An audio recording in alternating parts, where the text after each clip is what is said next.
Este é o SET Experience Academy, recebendo Luiz Fernando Maglioca, laureado, produtor, professor da área de comunicação social. Realmente, falar da paixão maior que eu tenho, que é o rádio, é muito agradável. Luiz Fernando, em termos de rádio hoje, o desafio do rádio, o imediatismo e a publicidade vinculadas, como é que você hoje consegue se manter dentro desse expediente e motivação e mantendo o rádio ativo, aceso, como um veículo insubstituível? Hoje eu vejo, nesse período de pandemia, ao qual fomos todos confinados, uma grande modificação de todos os lados. Primeiro, que tecnicamente o rádio já não é mais o mesmo. Segundo, que o conteúdo do rádio passou a ser muito mais importante do que simplesmente tocar música. As pessoas estão carentes, elas precisam conversar, elas precisam ter alguém do outro lado dizendo coisas que ela quer ouvir. Então, o rádio falado, o rádio conversado, ainda que em FM, ainda que em emissoras jovens, é imprescindível ter a presença da voz. O que você nos conta sobre essa tentativa do rádio fazer televisão, o rádio com imagem? Costumavam utilizar, na própria Bandeirantes, quando eu trabalhei lá, quando eu dirigi a emissora, havia uma câmera, mas essa câmera era utilizada para colocar no ar uma entrevista de rádio que fosse extremamente importante para entrar no grupo Band News, que é a emissora de notícias do sistema. O rádio é imaginação, sempre foi. O ouvinte está ouvindo um apresentador, ele imagina a pessoa. Ele não sabe se a pessoa é azul, vermelha, se é grande, se é pequena, mas aquela voz traduz algumas coisas para o sentimento que o rádio traz, que eu chamo mais de emoção. E aquela situação entrava o produtor, entrava o coordenador e mostrava alguma coisa, ou o rapaz se distraía lá no celular vendo as imagens, o WhatsApp, e com isso o espectador, que é o ouvinte, que também estava vendo, estava de terceiro, ou seja, ele está bisbilhotando, e esse não é o processo de comunicação do rádio. O processo de comunicação é falar e olhar para a pessoa com quem eu estou conversando.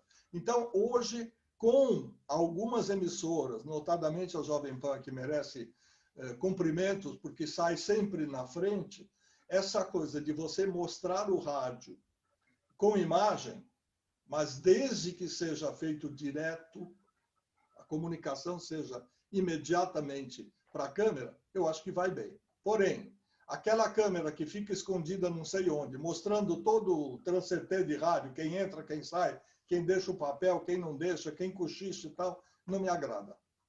Muito bem, Luiz Fernando. Eu até digo para você o seguinte, que eu ouvi recentemente de um colega nosso dizer o seguinte: salvo as honrosas exceções, não faça do seu rádio uma péssima emissora de televisão. A linha evolutiva da publicidade em rádio, como era a publicidade inicialmente, no início das rádios clubes, né, que ainda permanecem em alguns lugares, até o momento atual, e o desafio do profissional de rádio na criação, na execução, na produção, Luiz Fernando.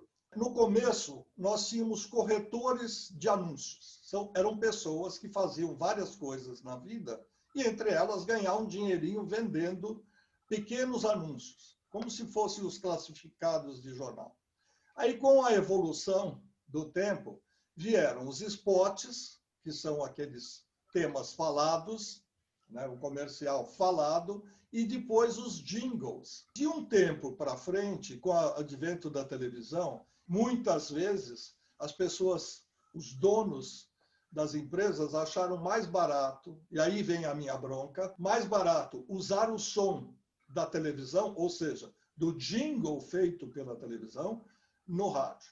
Então, hoje, o que eles querem fazer é, normalmente, oferecer ao cliente uma gama de possibilidades. Aí ele fala, eu te dou como bonificação o texto de rádio, o texto da internet. Você paga o rádio ao vivo e eu te dou mais uma participação não sei onde. E vocês podem ver nas lives, ultimamente, tem aparecido lá embaixo oferecimento da pizzaria tal. Ou seja, o sujeito tem que pagar o streaming, ou tem que pagar a produção dele, porque ele comprou iluminação, porque ele comprou equipamento e tal. Vai demorar muito para o custo por 1000, que era a base do rádio, ser verificado pela internet. Porque você vai depender de page viewers, de cliques, etc., etc., de tempo. Já tem isso como pesquisa.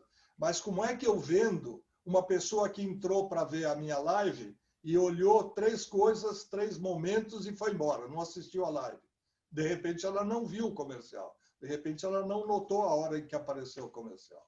E eu tenho aqui uma citação de uma vinheta produzida em 1983, com a participação de Caetano Veloso. O que você pode nos contar a respeito disso? Nossa, você tocou agora num ponto crucial da minha carreira. Essa história é muito interessante. A gente, às vezes, tem insights, né? Nem tudo que a gente faz está produzido, está definido. Eu estava na Jovem Pan como coordenador artístico e recebi a missão do meu chefe, o Tutinha, de ir até o Maxud Plaza, e aí eu iria entrevistar o seu Caetano Veloso para um show que ele viria fazer em São Paulo. E o tradicional é gravar aquelas falas. Né? Olá, eu sou fulano de tal, estou aqui apresentando o show nos dias tal e tal, conto com você. E eis que, sabe, num repente, assim, me deu 5 minutos, eu falei, Caetano, você seria capaz de gravar ou de cantar a vinheta da Jovem Pan? E ele, muito simpaticamente, muito tranquilamente, falou, olha, eu não moro aqui, eu não ouço rádio aqui, eu não sou daqui, eu não sei nem de que vinheta você está falando. E eu, de maneira muito ariana, falei, é aquela da Jovem Pan 2, desafinada do jeito que eu sou. Ele respondeu, mas você é muito desafinado, não dá para captar. Eu falei, bom, se eu fosse afinado, eu estaria sentado aí onde você está, dando entrevista. Eu sou só o repórter. Aí uma garota que estava lá, das tietes que fazem parte da entourage profissional do artista, ela foi correndo atrás da cortina, pegou o violão dele e falou, é assim, Kai. E dedilhou as 5 notas simples da Jovem Pan, da vinheta da Jovem Pan, e ele foi falando, tentando cantar. Enquanto isso, o Nagra estava gravando. Entrei correndo no estúdio, no ar, Serginho Leite, de saudosa memória. Falei, Serginho, olha o que eu consegui. E ele pegou o Caetano cantando Jovem Pan 2. Quando ele ouviu, com aquele ouvido absoluto, ele falou, puxa, isso aí é simplesmente Trem das Cores, está no mesmo tom. Aí ele pegou o cartucho do Trem das Cores, que tem uma pausa em que você conta 4 compassos vazios, colocou ali na hora. Quando isso deu certo, eu saí exultando. Eu falei, poxa, vamos fazer isso com outros cantores. Aí o telefone vermelho tocou e eu ouvi do meu querido e amado chefe, que é um grande amigo hoje, mas naquela época eu estava meio que tremendo quando ouvia o telefone. Para com essas ideias varzianas da difusora. Tire isso do ar, não faz mais não. Sim, senhor.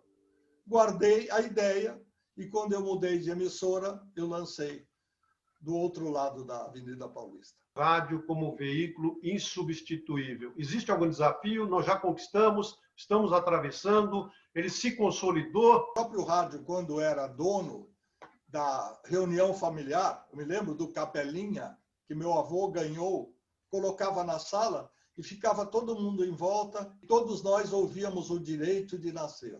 O rádio era o centro de atenções. Passou esse tempo, veio a televisão, todo mundo preconizou que o rádio ia morrer, a gente já sabe que não, e as coisas foram evoluindo. Então, insubstituível, eu acho que ele não é. Agora, a tendência de entrar no carro, ligar o rádio antes de dar a partida, eu acho que isso não acaba. Muito obrigado mais uma vez. Nós, do 7 Experience, agradecemos sobremaneira a sua presença. Eu que agradeço a lembrança do meu nome e digo sempre, quando você tem paixão, vá em frente, porque essa paixão mantém sua vida inteira. E o 7 Experience continua com as suas trilhas motivadoras, incluindo as trilhas do rádio. Seguimos em frente.